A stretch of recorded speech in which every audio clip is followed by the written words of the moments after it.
Welcome to the channel, everybody. This is Pounding Rocks Truck Shop. I go by the moniker Dr. Rocks. And I recently accidentally left my Infiniti key fob for my G37X in my pants and ran it through a complete wash cycle. It was soaked. I stupidly pressed the buttons while it was still wet. And basically the car was semi-bricked. This didn't do anything. And if I tried to get in and out of the car with this, no dice. If I put it in the slot underneath the steering column, the car would start, but it would scream no key at me. And so I did buy 2 key fobs off of Amazon just in case what I was going to try didn't work. But here's what I did to fix this. This STP wire dryer for ignition systems, but it actually works on all kinds of electronics. And I did use a toothbrush. So what you want to do is you want to split this apart as if you were replacing the battery in it, and you want to pop the circuit board completely out of the assembly so you have access to both sides of the circuit board. You want to hose it down with this STP wire dryer. I did one side at a time, and I brushed it with this brush to make sure that it got into all the little connections that are in here. And then I let it dry for about a half hour. I left it so the circuit board was laying on its side, so the excess wire dryer would be able to drip off. And it dries, and it also says on the can that it leaves behind a moisture barrier.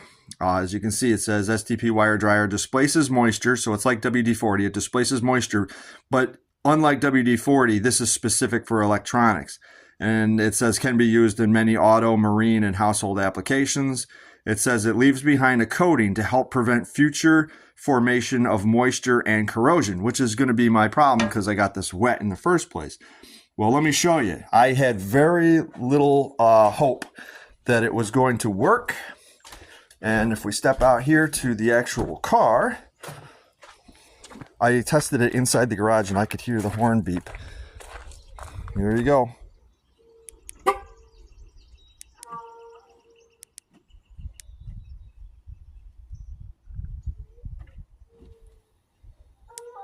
How cool is that?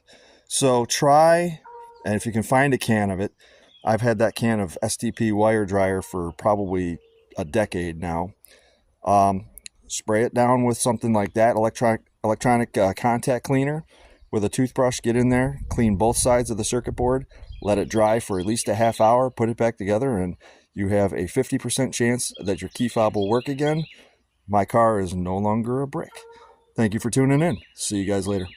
All right, I just wanted to add this sequence to you to the video there, because I know I showed the windows rolling down and the doors locking and unlocking, but this worked for me. I've seen other videos where they showed somebody using isopropyl alcohol. I've also seen videos where a guy used WD-40. I don't know. They've had probably the same success rate that I had, which was about 50%. Since this is the only one that I've done, I can't guarantee that this is going to be the fix for your problem, but it's an available option if you can get your hands on some kind of electrical wire cleaner like what I showed you here. Now, this car did absolutely nothing. I could put the key in the little door here and the car would start, but it would scream no key. When I sat in it and I put my foot on the brake, it wouldn't give me this, the brake light like that. It would say no key. So the car starts right up. So in my case, the key fob works after going through a complete washer cycle, and stupid me pressing buttons afterwards without removing the battery and without, anything else. I kind of did put it in a bag of rice overnight, but I don't think that was what actually got this thing working again. So yeah, give that a shot, because here I am back in business. I talked to 2 different dealers. I talked to a Nissan dealer that told me $180 to program any key fob with no guarantee that it would work. I would still have to pay 180 bucks whether it programmed or not. That's a Nissan dealer.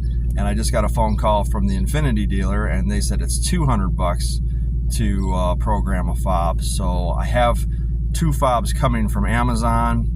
I guess, you know, on Prime Day, I think I paid like $28 for both of them. They're generics. Who knows? But just in case this fob does take a crap, I can at least, you know, I at least have 2 fobs on hand that I could go and get programmed. I don't want to pay $200, but if I have to, I will. But so far, I think that I've gotten kind of lucky. So the STP wire dryer is kind of a solution as well to throw out there. So it's worth trying. Thanks for watching, and see you guys in another video.